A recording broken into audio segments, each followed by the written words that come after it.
আফসোসের ব্যাপার, সারা দেশের বিভিন্ন জায়গায় সফরের কারণে অনেক চোখে পড়েছে, দেখেছি অনেক প্রত্যন্ত অঞ্চল দেখছি, ঘর বাড়ি ভালো নাই কিন্তু মসজিদ পাকা, নিচে টাইলস নয় মার্বেল লাগানো, মসজিদের মধ্যে এসিও আছে গ্রামের মধ্যে, এত সুন্দর। আফসোস লাগে ওই মসজিদের তাকে রাখা আছে কিছু কোরআন, কোরআনগুলো একেবারে কোনো গিলাফ নাই, কিচ্ছু নাই, লন্ডভন্ড হয়ে আছে, ছিঁড়ে ছিঁড়ে আছে। কোন জায়গায় এমনও দেখেছি কোরআনের উপরে ধুলাবালি ময়লা পড়ছে, ওই ময়লার উপরে টিকটিকি তেলা পোকা পায়খানা করছে, মসজিদ টাইলস করা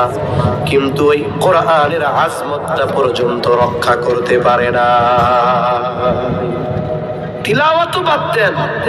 কোরআনের যে মর্যাদা, আল্লাহর কালাম,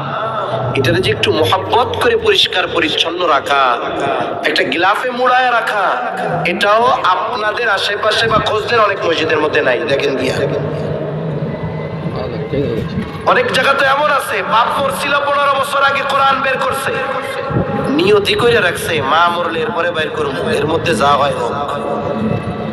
তাহলে বলেন তো, 200 কোটি মুসলমান আছে ঠিক, যেই মুসলমানের মর্যাদা এই কোরআনুল কারীমের জন্য, আমল তিলাওয়াত তো পরে, এটার মুহাব্বতই আমাদের মধ্যে নেই।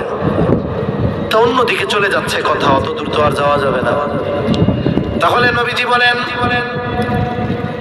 আল্লাহ তাআলা আলেমদেরকে উঠায় নেওয়ার মাধ্যমে ইলম উঠায় নিয়ে যাবে। আজ থেকে 50 বছর আগে যেই সমস্ত আলেমরা আমাদের এই দেশে ছিলেন, পরবর্তীতে দুনিয়া থেকে ওনারা গেছেন, সমকালীন মুরব্বী যারা দুনিয়া থেকে গেছেন, শাইখুল ইসলাম আল্লামা শাহ আহমদ শফি রহমাতুল্লাহি আলাইহি, জুনাইদ বাবু নগরী রহমাতুল্লাহি আলাইহি, কিছুদিন আগে ইন্তেকাল করেছে পটিয়া মাদ্রাসার প্রধান মুফতি মুফতি আহমদুল হক রহমাতুল্লাহি আলাইহি, হাটহাজারী মাদ্রাসার প্রধান মুফতি আব্দুস সালাম চট্টগ্রামী রহমাতুল্লাহি আলাইহি, ফকিহুল মিল্লাত আব্দুর রহমান সাহেব রহমাতুল্লাহি আলাইহি, একের পর এক এই 2, 4, 10 বছর বা 2000 সালের পর থেকে যারা দুনিয়া থেকে চলে গেছে, ওনারা চলে যাওয়ার পর ওনাদের চেয়ার কিন্তু খালি নাই। যিনি প্রধান মুফতি ছিলেন আব্দুস সালাম চট্টগ্রামী রহমাতুল্লাহি আলাইহি, হাটহাজারী মাদ্রাসার, উনি চলে গেছেন, ওনার দায়িত্বে আরেকজন বসছে, তিনিও যোগ্য মানুষ, কিন্তু বলেন তো আব্দুস সালাম চট্টগ্রামীর যে ইলম